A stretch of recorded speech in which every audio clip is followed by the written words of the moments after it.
최근에 제가 여러분들을 이 창세기 19장에 너무 오랫동안 머물게 하지 않았나 하는 좀 미안한 생각이 들었습니다. 물론 여기 방학 때문에 떠나신 분들은 19장을 못 들었겠지만 기존에 남아있던 분들은 계속 19장입니다. 지금 계속 19장입니다. 여러분이 이미 접했던 것처럼 이 19장의 말씀은 아름다운 말씀도 아닙니다. 사랑스러운 말씀도 아닙니다. 긍정적인 말씀도 아닙니다. 아주 수치스러운 이야기를 기록해 놓았습니다. 롯의 아주 비참하고 수치스러운 이야기를 기록해 놓았습니다. 인간적으로 보면 빨리 뛰어넘고 싶은 생각이 드는 그런 말씀입니다. 그럼에도 불구하고 오래 머물러 있지 않을 수 없는 이유들이 있습니다.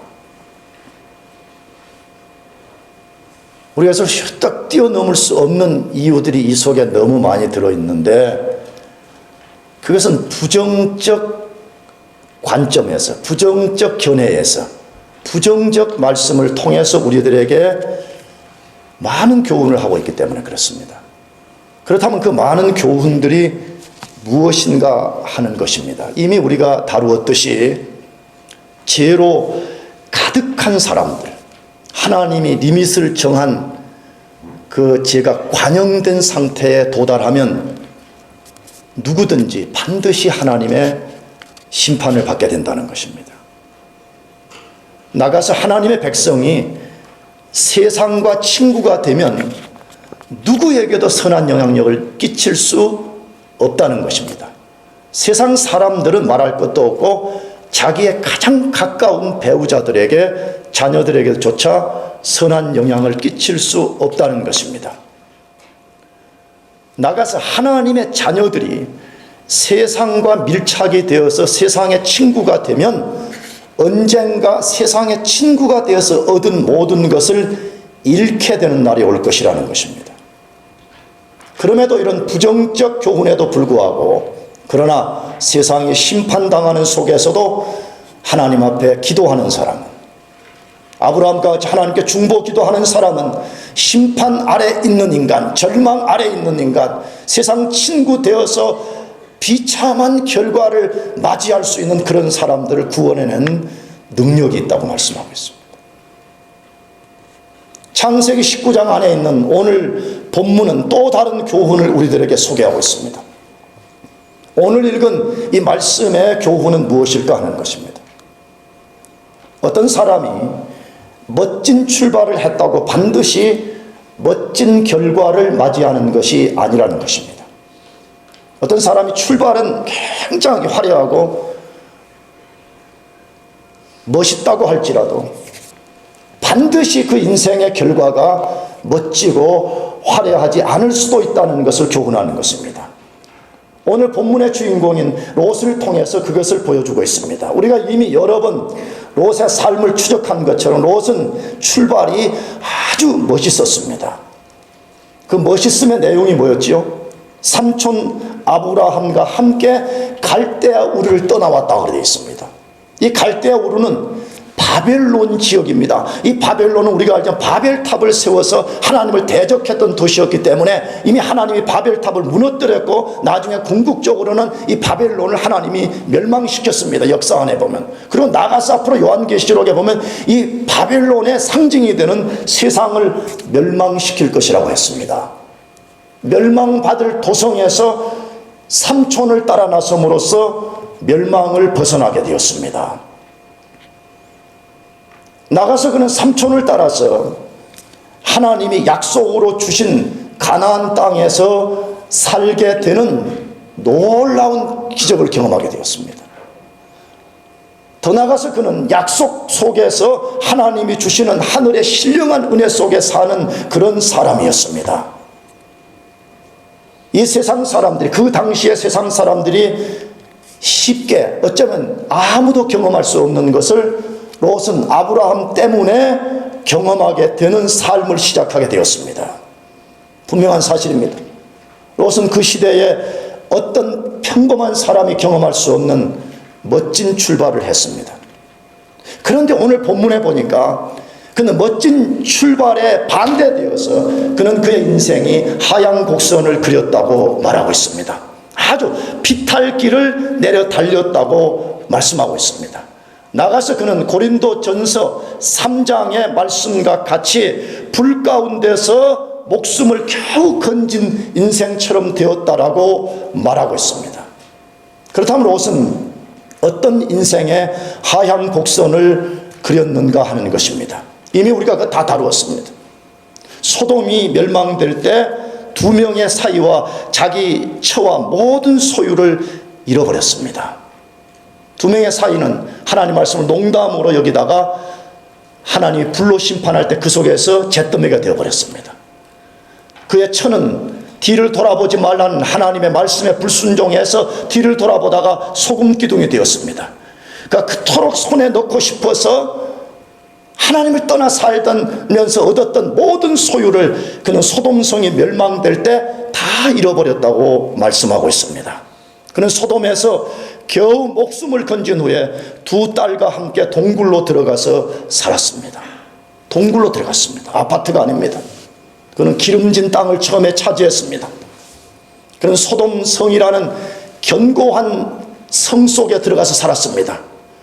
그러나 오늘 본문에 보면 그는 기름진 들판을 잃어버리고 견고한 성을 잃어버리고 동굴 속에 들어가 사는 인생이 되었다라고 말합니다. 롯은 거기서 멈췄다고 말하지 않습니다. 동굴에서 두 딸과 성관계를 갖고 모압과 암몬이라는 아들들을 낳았다고 되어 있습니다. 딸들이 아비와 관계를 맺고 아비가 딸들과 관계를 갖는 행위는 성경이 엄히 금하는 것은 말할 것도 없고 이 세상에서도 일어나지 않는 일입니다. 세상에서도 쉽게 일어나지 않습니다. 요즘 물론 아주 못된 인간들이 나쁜 짓 해서 이상한 괴물 같은 짓을 하고 있다고 뉴스에 종종 들려오지만 그러나 이런 평범한 일이 아니잖아요. 하나님은 그런 행위를 엄중하게 금하셨고 크게 정죄했습니다. 성경에 보게 되면 돌로 쳐 죽이라고 하는 몇 대상이 있는데 그 중에 하나가 이런 행위를 하는 인간들을 돌로 쳐 죽이라고 하나님이 말씀하셨습니다. 그런 행위를 하면 세상 사람들도 그런 인간을 향해서 짐승이라고 부릅니다. 짐승, 괴물, 짐승이라고 부릅니다. 롯의 출발은 분명히 어떤 사람과 비교해도 손색이 없을 만큼 멋졌습니다. 그러나 그의 인생은 하향 곡선을 그렸고 비탈길을 달렸고 짐승 같은 삶으로 삶을 마감했다고 성경이 말씀합니다. 왜 그런 것입니까? 무엇 때문에 그렇게 멋진 인생을 출발했던 사람이 오늘 동물과 같은 삶으로 마감했는가 하는 것입니다. 우리는 창세기 19장을 다시 조명해 볼 필요가 있습니다. 창세기 19장 우리가 다시 좀 생각해 볼 필요가 있습니다. 왜 롯은 인생의 하향 곡선을 그리는 사람이 되었습니까? 제일 첫 번째로는 지속적으로 잘못된 선택을 했기 때문입니다. 계속해서 반복적으로 잘못된 선택을 했기 때문이라고 성경이 말씀합니다. 창세기 19장 30절 롯이 소알에 거하기를 두려워하여 두 딸과 함께 소알에서 나와 산에 올라가 거하되 그 두 딸과 함께 굴에 거하였더니 라고 말씀합니다. 자, 이 말씀도 주의해서 들어야 됩니다. 이 말씀 속에 무엇을 우리에게 암시하고 있죠? 물론 동굴 속에 들어갔다는 것도 중요하지만 그 전에 우리가 알아차려야 되는 거 있어요. 그것이 무엇이에요? 여러분, 이 장면 전에 하나님이 소돔을 멸망시킬 때 천사들 통해서 말했습니다. 너 지금 소돔성 멸망당하니까 빨리 저 산으로 도망가라고 그랬습니다. 그러면 정상적인 사람이라면 예, 알겠습니다. 제가 산으로 도망가게 막 산까지 도망가야 돼요. 근데 뭐라고 변명했지요? 내가 산까지 도망가기에는 너무 두렵다. 내가 산까지 도망가다가 혹시 내가 심판받아 죽을지 모르니까 나 산에까지 가게 하지 말고 이 작은 성, 그걸 소알이라 불렀죠. 소알성까지 가게 해달라고 간청했습니다. 하나님 자비 베풀었으면 그래 들어가라. 소알성 들어가서 자기가 들어가고 싶어서 소알성으로 들어갔습니다. 자기가 들어가고 싶어 들어갔습니다. 하나님, 내 저기까지 가기는 너무 두려워요. 소활성으로 들어가게 해주세요. 그래? 그럼 소활성으로 들어가라 그랬습니다. 근데 오늘 본문에 뭐라고 말했죠? 자기가 원해서 들어간 소활성이 뭐하다고요? 뭐하다 그래? 두렵다는 거예요. 아니, 자기가 거기 들어가게 해달라고 하나 들어갔는데 이제 두려워서 안 되겠다고 결국 산으로 왔습니다. 그리고 동굴로 들어갔습니다. 뭘 말하지요? 하나님 말씀에 순종치 않는 사람들의 특성을 지금 말하는 것이죠. 다시 말하면 하나님을 자신의 안전의 근원으로 삼고 있지 않는 사람들의 특성을 말하는 것이죠. 하나님이 산으로 가라. 안 됩니다. 하나님, 산은 너무 멀어요. 산은 가다가 두려워요. 저는 소활이 안전해요. 그래, 그럼 들어가거라. 소활에 간대. 여기도 와보니까 두렵다는 것이. 안 되겠다. 하나님이 원하는 산으로 가야지. 하나님이 원하는 산으로 갔어요. 근데 갔는데 두려워요. 그래서 어디로 들어갔다고요? 동굴 속으로 두더지처럼 들어갔다는 거죠. 하나님을 자신의 근원으로 삼지 않는 사람은 장소가 중요하지 않아요. 어디든 가든지 그것이 두려움의 장소예요. 하나님을 믿는 사람은, 하나님을 믿고 하나님만 의지하는 사람은 하나님이 가라고 하는 곳이 그게 안전의 장소예요. 소돔 성안이 안전의 장소가 아니고 하나님이 명하신 곳이 안전의 장소인 것입니다. 롯은 끝내 하나님이 말씀한 곳으로 갔음에도 불구하고 아까도 말씀처럼 두려우니까 두더지처럼 말이에요. 동굴 속으로 두 딸과 함께 들어갔더라 그렇게 되어 있습니다. 하나님이 들어가라고 하신 거 아닙니다. 롯아, 너 산에 가서 동굴 속에 들어가라고 하나님이 말씀하지 않았습니다. 롯 스스로가 두려워서 그 동굴 속으로 들어간 것입니다. 성경이 무엇을 보여주려고 하는 것이에요? 이 롯의 이야기가 시작이 되어서 롯의 이야기를 지금 마치는 이 창세기 전체에서 무엇을 말씀하려고 그래요? 창세기 12장에 롯이 아브라함과 함께 멋진 출발을 했다가 롯의 스토리가 끝나는 19장에서 그의 삶이 동굴에서 비극적이고 아주 수치스러운 삶으로 마감되고 있음을 보여주고 있습니다. 무엇이 롯을 그렇게 만들었습니까? 하나님이 그런 거 아닙니다. 하나님은 원래 아브라함에게만 계획이 있었어요. 근데 롯이 삼촌 따라 나오니까 하나님은 곱빼기로 보내주는 거예요. 그래, 너도 그러면 아브라함의 그늘 아래서 축복을 받아라. 너도 아브라함처럼 큰 영적인 사람이 되라. 하나님이 그렇게 하시는 것이죠. 롯 스스로가 잘못된 선택에 의해서 그 결과를 만들어낸 것입니다. 어떤 잘못된 선택이었습니까? 롯이 어떤 잘못된 선택에 의해서 그의 인생을 만들어냈는지를 주목할 필요가 있습니다. 여러분의 인생이라는 게 무엇이에요? 하루가 모아져서 한 달이 되고 한 달이 모아져서 1년이 되는 거잖아요. 인생이라는 것은 선택을 통해서 인생이 만들어집니다.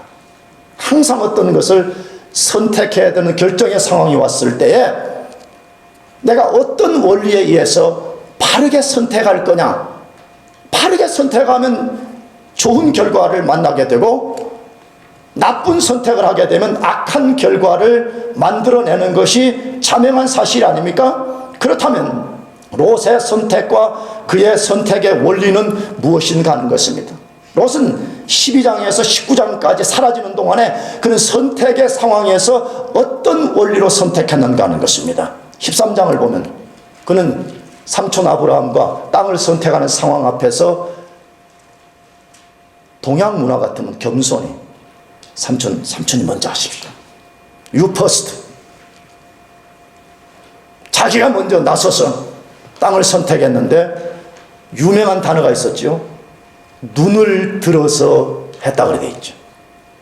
롯이 선택의 원리는 눈을 들었더라. 다시 말하면 자기가 눈으로 딱 보니까 요단 들판이 너무 좋은, 물이 쫙 흘러가고, 물이 흘러가니까 거기에 풍요로운 풀들이 그냥 꽉 차 있으니까 여기서 양들을 치고 염소를 치고 하면 내가 굉장히 부자가 되겠구나. 눈을 들어서 요단 들판을 선택했습니다. 그러나 롯이 보지 못한 것이 있었습니다. 그 13장 하반절쯤에 뭐라 그랬죠? 롯이 선택한 그 지역을 하나님이 악하다고 그랬습니다. 하나님 분명히 그 땅을 악하다고 여겼음에도 불구하고 롯은 약한 그런 게 무슨 상관이냐, 영적인 그런 것이 무슨 소 풀 뜯어먹는 소리나, 기름지면 된다는 것이에요. 풍요로우면 된다는 것이에요. 내 부자 되는 것이라면 그런 거 상관없다는 것이에요. 눈을 들어서 눈에 보이는 것, 이것이 그가 선택한 결정의 원리였다라고 소개하고 있습니다. 그가 선택한 요단에 가서 살았습니다. 성경을 보니까 어느 날 그는 요단 들판에 살았을 뿐만 아니라 소돔성 가까이 가서 살았다 이렇게 되어 있어요, 성경이. 이미 우리가 다루었기 때문에 자세히 다루지 않지만 그가 어떤 유혹을 받았는지를 암시하고 있잖아요. 처음에 요단들을 택했을 때는 어쩌면 결심했을 거예요. 나 하나님 섬기는 사람이니까 나 요단 들판에 가 살아도 나는 절대 소돔성에는 가서 안 산다고.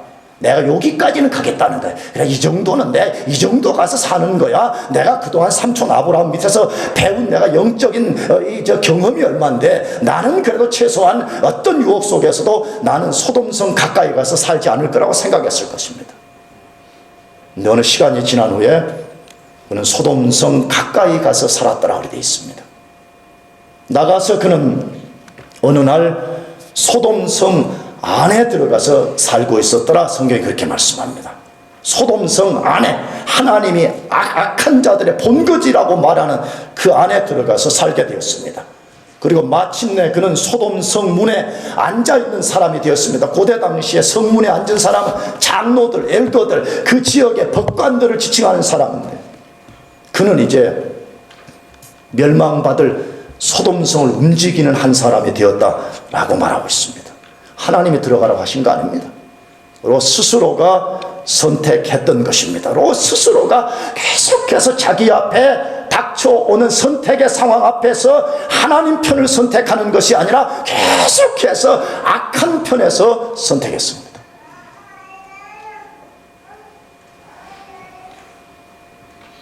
그 결과가 무엇입니까? 그는 동굴에서 수치스러운 삶으로 마감했어야 했습니다.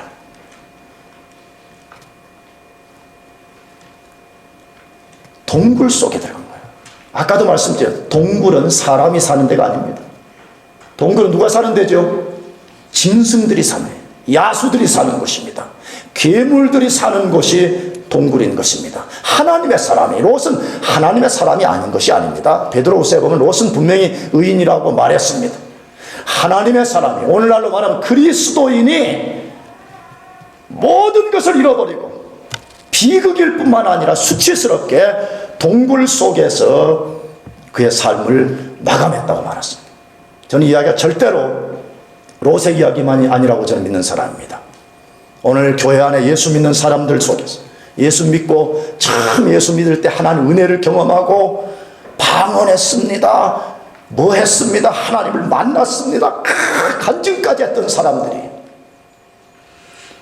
어느 날 그의 삶이 롯과 같이 비참한 상황에 떨어지는 것을 저는 너무너무 많이 보고 있습니다. 그렇다면 우리는 어떻게 롯과 같은 이런 비참한 삶을 피할 수 있는가 하는 것입니다. 우리가 어떻게 이걸 피할 수 있냐 이거예요. 저는 성경 두 곳을 통해서 배워야 됩니다. 먼저는 야고보서 1장 14절 15절 다 같이 읽어보겠습니다. 시작. 오직 각 사람이 시험을 받는 것은 자기 욕심에 끌려 미혹됨이니 욕심이 잉태한 즉 죄를 낳고 죄가 장성한 즉 사망을 낳느니라. 유명한 구절이지요. 오직 각 사람이 시험을 받는 것은 자기 욕심에 끌려 미혹이 됨이니 하나님이 시험한다고 말하지 않아요. 자기가 욕심에 끌려서 시험에 빠져드는 거예요. 근데 어떤 시험에 빠져들지요? 욕심이 잉태한 즉 죄를 낳고 죄가 장성한 즉 사망을 낳는다라고 말씀합니다. 무슨 말씀이에요? 왜 많은 사람들이 비극적이고 수치스러운 종말을 맞이하게 되는지를 보여줍니다. 욕심이 죄를 낳고 죄가 커져서 사망을 낳는다고 말씀합니다. 따라서 욕심을 주게 됩니다. 예수 믿는 사람들이 욕심을 죽이지 않고 끝도 없이 욕심을 향해 가기 때문에 욕심이 어느 날 임신된 여인과 같이 꽉 커져가지고 꽉 차면 출산하듯이 어느 날 죄에 꽉 사로잡혀가지고 롯처럼 비참한 인생을 맞이하게 된다라고 말씀하고 있습니다. 그러므로 우리 앞에 선택의 상황이 닥쳐올 때에 우리 하나님의 뜻이 무엇인가를 자꾸 물어봐야 됩니다. 욕심에 의해서 선택하게 되면 롯처럼 비참하게 되는 것입니다. 어떤 길이 하나님이 원하는 바른 길인가를 잘 알고 그것을 선택하는 것을 배워야 됩니다. 두 번째, 우리가 이런 비참한 삶에 빠지지 않기 위해서 읽어야 되는 성경이 시편 1편 1절 2절입니다. 다 같이 읽어보겠습니다. 시작. 복 있는 사람은 악인의 길을 쫓지 아니하며 죄인의 길에 서지 아니하며 오만한 자의 자리에 앉지 아니하고 오직 여호와의 율법을 즐거워하여 그 율법을 주야로 묵상하는 자로다. 여러분들이 너무 잘 알고 계시고 저도 이 창세기 19장을 강의하면서 이미 한번 인용했던 말씀이에요. 너무너무 중요한 말씀이죠. 시편은 150편으로 구성이 되어 있는데 이 주옥 같은 말씀. 근데 150편에 가장 압축된 내용을 보여주는 것이 시편 1편이고 시편 1편을 압축해 놓은 것이 1절 2절의 말씀이에요. 근데 이 1편 1절의 말씀은 누구 삶을 보여주는 것 같아요? 롯의 삶이잖아요. 왜 뭐라 그랬어요? 복 있는 사람은 악인의 꾀를 쫓지 않아요. 롯은 악인의 꾀를 쫓음으로써 시작이 되었어요. 두 번째, 죄인의 길에 서지 않아요. 악인의 꾀를 쫓는 사람은 죄인의 길에 들어설 가능성이 굉장히 높습니다. 죄인의 길에 들어선 롯이 오만한 자리에 앉았어요. 세 번째가 뭐예요? 오만한 자리. 이 오만한 자리에 롯이 앉았던 자리를 암시하고 있지 않습니까? 여러분, 이 길을 따르는 사람은 그의 말로가 비참하다고 성경이 아주 분명하게 말씀합니다. 그렇다면 우리가 이것을 피하는 길이 무엇이라고 말씀해? 2절, 오직 여호와의 율법을 즐거워하여 그 율법을 주야로 뭐하는 자로다? 묵상하는 자. 오직 여호와의 율법을 즐거워하여 그 율법을 주야로 묵상하는 자로다 그랬습니다. 하나님 살아계신 것을 믿습니까? 하나님이 롯의 길을 피하는 것이 무엇인지를 우리에게 분명히 말씀합니다. 오직 여호와의 율법을 즐거워하여 그 율법을 주야로 묵상하라고 말씀합니다. 하나님이 이렇게 말씀하실 때는요, 우리 괴롭히려고 그러는 거 아니에요. 공부도 하지 말고 돈도 벌지 말고 맨날 성경이나 묵상하고 앉아있으라고 그러는 거 절대로 아닙니다. 왜 하나님이 이렇게 말씀하시는 거예요? 이게 우리 매뉴얼이라는 거예요. 자동차는 자동차 매뉴얼이 있고 스마트폰은 스마트폰 매뉴얼이 있듯이 우리 인생의 매뉴얼이 있다는 거예요. 그 매뉴얼이 바로 너희가 하나님의 율법을 따라 살라는 것이에요. 이 율법이 너희 삶을 지배하라는 거예요. 주야로 밤과 낮과 너희 존재 전체를 하나님의 말씀이 지배하게 만들어라는 거예요. 그러면 너희들의 삶이 절대로 롯처럼 되지 않는다는 거예요. 너희는 반드시 복을 받게 되고 너희는 잘 되는 역사가 일어날 것이라는 것이죠. 하나님의 말씀을 묵상해서 살기를 축복합니다. 두 번째로, 왜 롯은 인생의 하향 곡선을 그렸는가 하는 것입니다. 그는 늘 세속적 가치관을 따라 살았기 때문입니다. 다시 말하면 세상 정신에 의해서 삶을 살아갔기 때문이라고 말씀하는 것입니다. 창세기 19장 31절 35절 긴 말씀을 제가 다시 한번 읽어보려고 해요.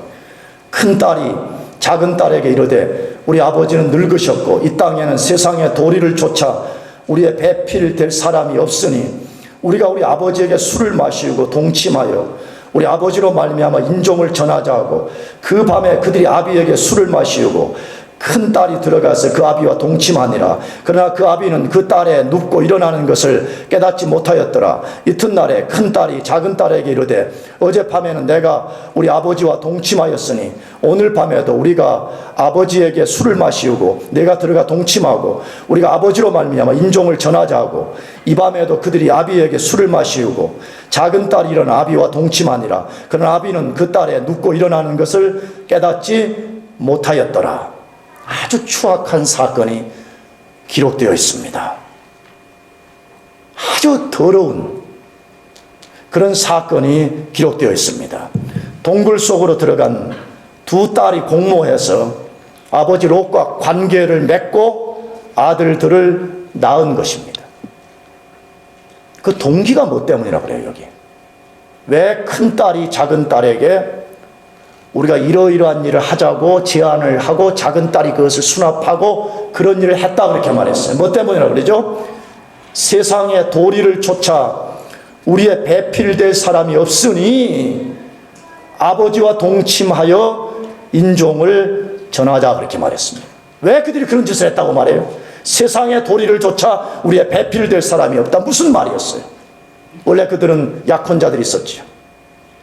하나님이 소돔성을 멸망시킬 때 하나님 말씀을 농담으로 여길 때 하나님께서 그 두 사람을 죽여버렸습니다. 배필이 사라져버렸습니다.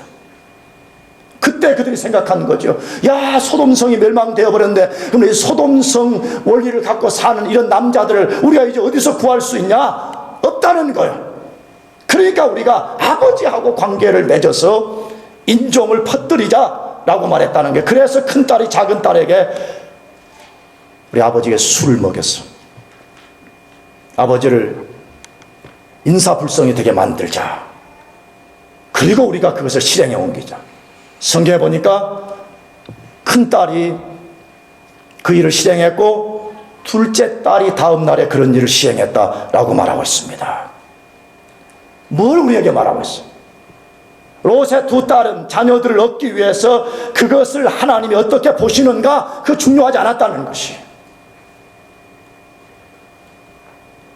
그들이 행하는 그 행위가 도덕적으로 어떤 의미가 있었는가 안중에 없었다는 것입니다. 자신들의 목적을 성취하는 것이라면 어떤 수단이든지 문제가 되지 않다고 판단하고 행동했던 것입니다.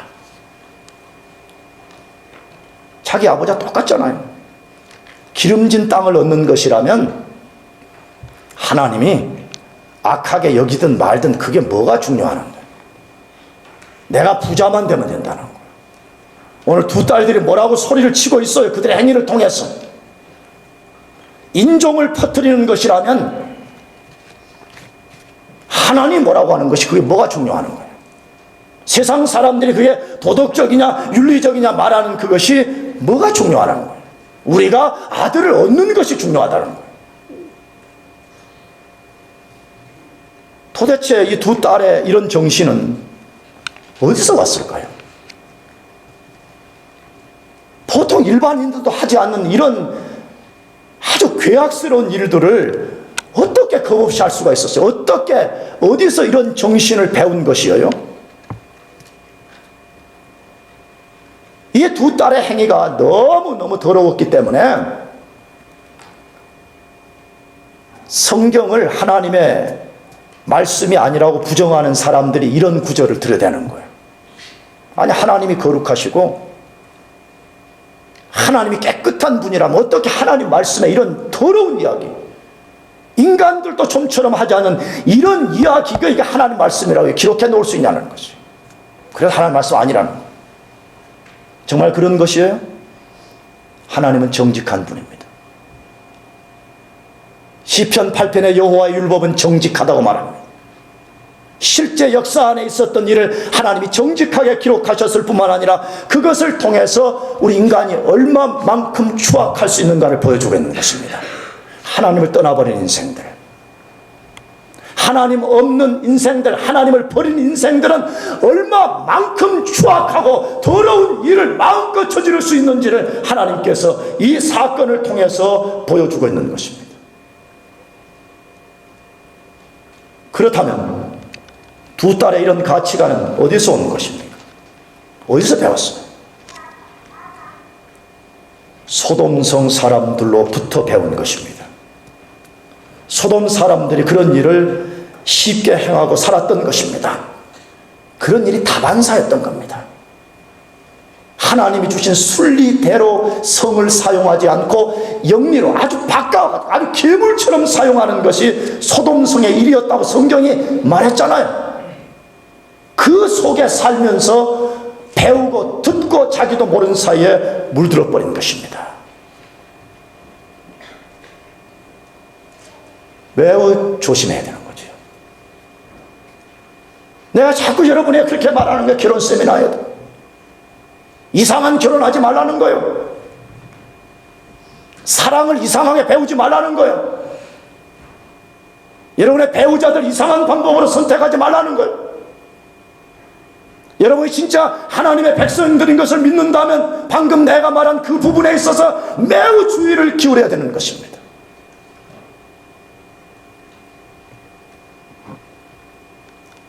우리도 모르는 사이에, 여러분도 모르는 사이에 롯의 두 딸들처럼 그렇게 되는 것입니다. 우리 속담에 가랑비에 옷 젖는다는 말이 있습니다. 별거 아니에요. 소낙비 아니에요. 가랑비예요. 이슬비예요. 별거 아니네? 1시간 들판에 돌아다니면 자기도 모르는 사이에 확 젖어드는 것처럼. 음란한 사이트 조금 보는 게 뭐가 문제예요? 아주 더러운 영화 좀 보는 게 뭐가 문제예요? 아주 더러운 드라마 좀 보는 게 뭐가 문제지요? 그러나 우리도 모르는 사이에 우리의 정신과 마음이 거기에 젖어들기 시작하는 것입니다. 그런 것을 보지 않았을 때는 그런 일이 우리 자신과 이웃에게 일어나면 깜짝 놀랍니다. 어떻게 이런 일을 할 수가 있지? 젖어든 사람의 특성은 뭐지요? 사람은 그런 거 아니에요? 다 사람은 그런 거 아니냐? 이렇게 되는 것이죠. 롯의 두 딸은 이런 영향력을 어디서 배웠어요? 그의 아버지 롯으로부터 영향받은 것입니다. 놀라워요. 그의 아버지 롯으로부터 영향을 받은 것입니다. 어디서 그것을 우리가 알 수가 있어요? 어느 날 천사들이 소돔성을 방문했습니다. 그때 롯이 천사들을 자기 집으로 영접했습니다. 그 사실을 안 소돔성 사람들이 성관계를 갖자. 우리 성폭행하겠다. 너희 집을 방문한 그 두 사람을 내어놓으라 그랬습니다. 그때 롯이 안 된다고 만류해도 끝까지 문을 깨뜨리고 들어올라 하니까 롯의 제안이 뭐였지요? 남자를 가까이 하는 내 두 딸을 너희들이 가져 마음껏 하라는 것입니다. 아비로서 말도 되지 않은 행위를 한 것이죠. 어쩌면 그때 두 딸이 강한 충격을 받았는지 모르죠. 우리 아버지는 우리를 쉽게 내줄 수 있는 사람이에요. 우리 아버지는 우리를 위해서 목숨을 걸고 우리 목숨을 지키는 사람이 아니라 우리 성을 그냥 자기 안전 노리게 자기 마음대로 쓸 수 있는 사람이구나. 이런 사람이구나. 거기서 배운 거예요. 그래 동물 속에 들어가가지고 자기 목적을 성취하기 위해서 인간이 할 수 없는 동물 같은 일들을 함에도 불구하고 주저함이 없다는 것입니다. 겁이 없다는 것입니다. 우리가 담대히 하자. 술 마시고 취해서 인사불성이 될 때 우리가 그런 일을 하자라고 했던 것입니다. 롯의 두 딸은 그의 아버지로부터 영향을 받았던 것이 자명한 것입니다. 기억해야 됩니다. 세속성에 사로잡힌 사람은 도덕적 분별력을 상실할 뿐만 아니라 그 종말이 수치스럽게 되는 것입니다. 세속성에 사로잡힌 사람의 특성은 도덕적 분별력을 상실하게 되고 그 종말은 수치뿐이라는 것입니다. 그러면 어떻게 우리가 세속성을 이겨낼 수 있는가 하는 것입니다.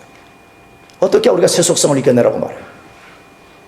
먼저 창세기의 교훈을 배워야 됩니다. 창세기는 똑같이 출발했던 또 한 사람 아브라함을 통해서 우리들에게 교훈합니다. 왜 똑같은 가나안 땅에 살았는데 아브라함은 오히려 신앙이 하강 곡선이 아니라 상향 곡선을 그리게 되었어요.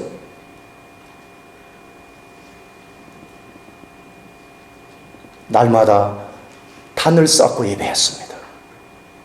장소를 옮길 때마다 단을 쌓고 예배했습니다. 하나님 감사합니다. 하나님으로 나를 충만하게 해주십시오. 나가서 그는 의도적으로 텐트 안에 살면서 나그네 정신을 갖고 살았다고 말합니다. 나의 본향은 여기가 아니고 나는 언젠가 여기를 잠깐 지나가고 나의 영원한 본향인 천국이 있다는 것을 믿었기 때문에 그런 나그네 정신을 갖고 살았다는 것입니다.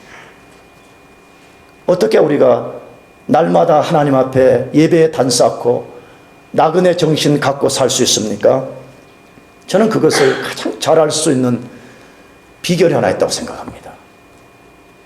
그것은 에베소서 5장 18절의 원리입니다. 다 같이 읽어보겠습니다. 시작. 술 취하지 말라. 이는 방탕한 것이니 오직 성령의 충만을 받아라. 술 취하지 말라. 정말 술 마시면 안 됩니다. 내가 이때 뒤에 말씀드리겠지만 술 마시면서 비틀거리고 술에 사로잡혀가지고 헛소리하는 사람이 어떻게 그리스도인일 수 있습니까? 어떻게 그런 사람들이 거룩한 하나님의 자녀일 수가 있습니까? 나가서 술 취하지 말라는 원리 속에는 하나님의 성령을 근심케 하는 것들에 사로잡히지 말라는 것이에요. 이런 것에 사로잡히지 말고 성령의 충만함을 받으라고 말합니다.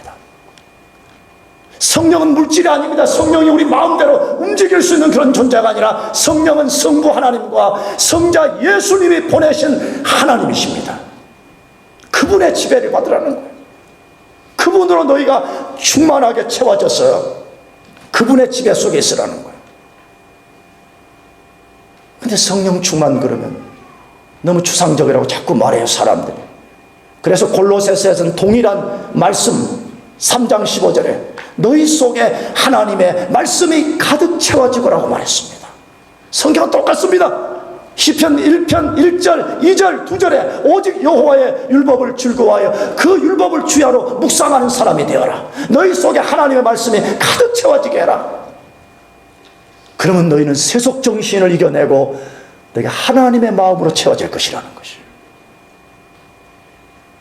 마지막 세 번째로 왜 롯이 그런 비참한 결과를 맞이하게 되었습니까?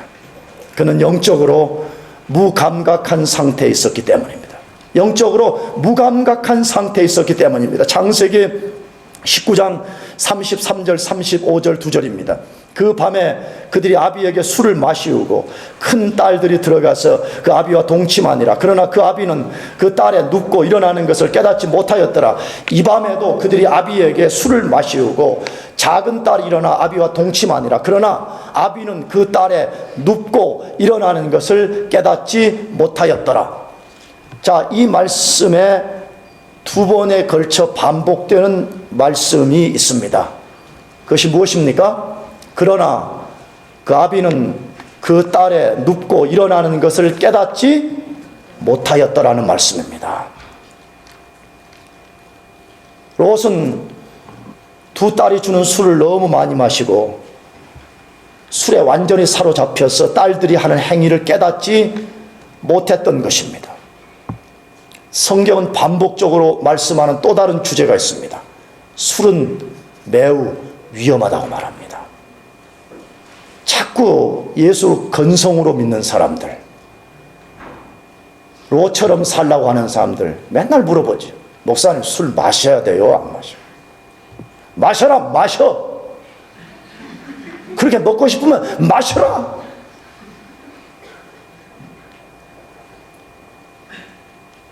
왜 술을 그렇게 마시려고 그러죠?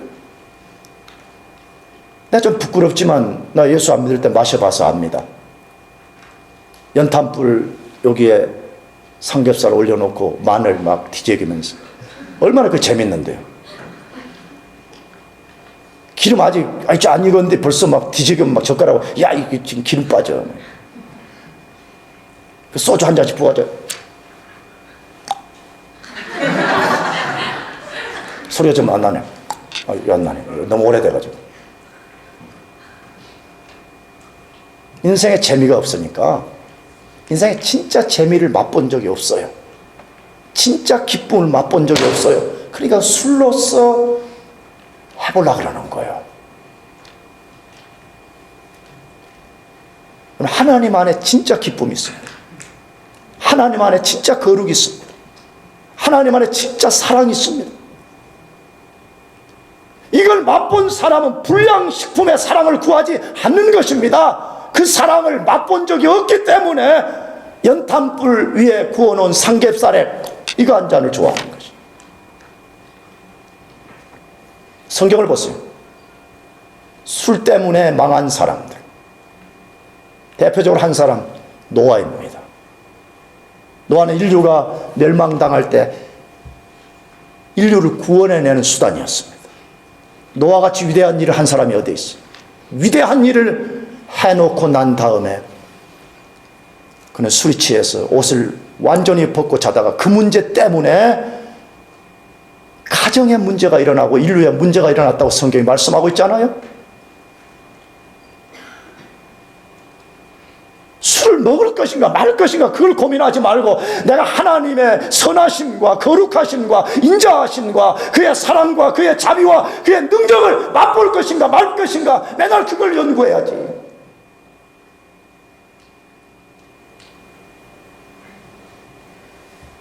그러나 성경은 롯이 술에 취한 것보다 더 본질적 문제가 있다는 것을 그것을 통해서 암시하고 있습니다.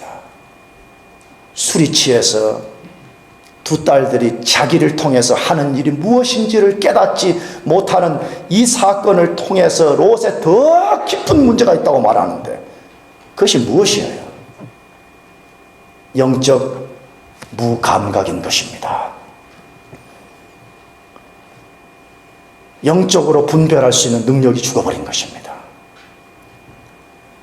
그의 지성과 그의 마음과 그것을 구성하는 그의 영혼이 돌멩이처럼 단단해져 버리고 납처럼 무거워지고 아무것도 기능할 수 없는 그런 무감각한 상태에 떨어진 것입니다. 언제부터?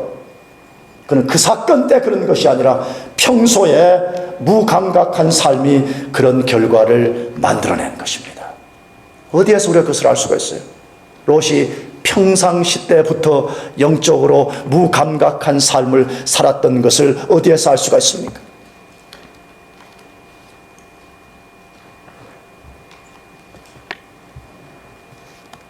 그는 소돔 안에 들어가 살 때 깨닫지 못했습니다. 지금 소돔이 얼마나 위험한 상태 속에 있는지를 하나님이 악하다, 내가 이 도성을 곧 멸망시킬 것이다. 근데 와, 너무 좋다는 것이.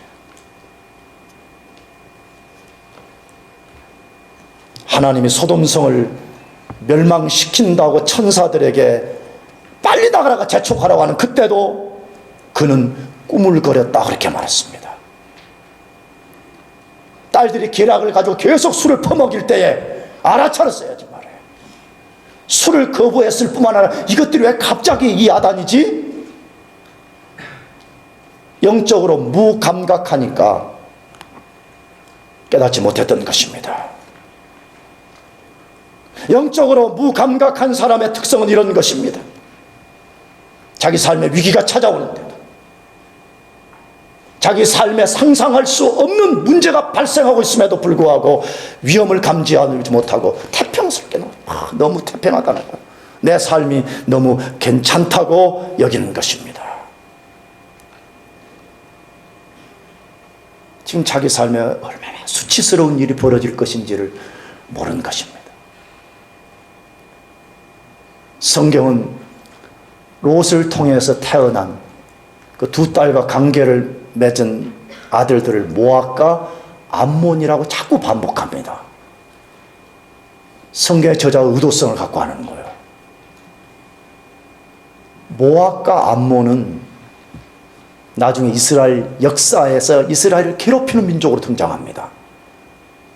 근데 이들의 소리음을 통해서 히브리인들에게 말하는 거예요. 모압이라는 말은 그 원래적 의미가 뭐냐? 아버지와의 관계를 갖다, 그 말 갖고 있어요. 암몬이라는 말은 친척과 관계에서 이 말이에요. 누구든지 부르는 어린아이들을 부르는 거예요. 그 꼬마 둘이가 있어요. 야, 모아봐, 암몬아. 부를 때마다 수치스러운 거예요. 왜? 이 아들들은 도저히 정상적인 방법이 아니라 아주 비정상적인 산물이라는 거지. 그 아이들 이름을 부를 때마다 롯이 수치스러운 대상이 되는 거예요. 근데 그런 더러움과 그런 수치스러움이 지금 자기 앞에 등장하고 있음에도 불구하고 전혀 그것을 깨닫지 못하는 상태에 있었다고 말합니다. 요나가 그랬습니다. 구약 성경에 요나서를 기록한 요나, 하나님의 선지자였습니다. 하나님이 너 가서 니누에 가서 하나님 말씀을 전하라 그랬습니다. 마음에 안 들었어요. 하나님의 명령이 마음에 안 들었어요. 다시스로 도망갔어요. 요바에 내려갔어요. 마침 배가 있었어요. 배를 올라탔어요. 배 밑창에 들어가서 골고 자고 있었어요. 하나님이 불순종하는 요나를 돌이키기 위해서 대풍을 보냈더라. 대풍, 큰 풍랑과 파도를 보내가지고 배가 거의 깨어질 상황이에요. 뱃사람들이 배와 화물과 사람을 구해보려고 몸부림을 치고 있는데 요나는 배 밑창에서 깊이 잠들었다고 되어 있습니다. 누가? 하나님의 사람이 영적으로 무감각해지기 시작하니까 뱃사람들만 또 못한 영성을 갖고 있는 것입니다. 하나님의 사람이 영적으로 무감각해지면 세상에 대해서 무감각해지는 거예요. 지금 어떤 위험이 닥쳐오는지, 내 삶에 지금 어떤 수치스러운 일이 다가오는지를 전혀 모른 채 살게 된다는 것입니다. 그렇다면 어떻게 우리가 영적으로 무감각하지 않을 수 있습니까? 우리가 어떻게 롯처럼 되지 않을 수 있습니까? 우리가 요나처럼 되지 않을 수 있습니까? 데살로니가 전서 5장 6절은 말씀합니다. 다 같이 읽어보겠습니다. 시작. 그러므로 우리는 다른 이들과 같이 자지 말고 오직 깨어 근신할지라. 뭐 잘못된 말이에요. 내가 다시 읽어줄게. 그러므로 우리는 다른 이들과 같이 자지 말고 오직 깨어 근신할지라 했습니다. 여기 깨어 근신한다는 말이 무슨 말이죠? 정신을 바짝 차리라는 것입니다. 자지 말고, 이 말은 뭐예요? 영적으로 잠들지 말라는 거예요. 쉽게 말하면 깨어서 기도하고, 깨어서 성령 충만하고, 깨어서 하나님 말씀을 가득 채워서 우리 앞에 파도처럼 밀려오는 세속성을 몰아내고 하나님의 정신으로 살라는 것이에요. 그런 사람만이 인생의 하향 곡선을 그리지 않는다고 말해요. 그런 사람만이 인생이 비탈길로 내려가지 않고 계속 상향 곡선을 그려서 아브라함과 같이 믿음의 정상에 서서 내가 나를 사랑하는 것을 내가 이제 알았노라. 여러분 모두가 인생의 상향 곡선을 그려내기를 축복합니다. 기도하겠습니다.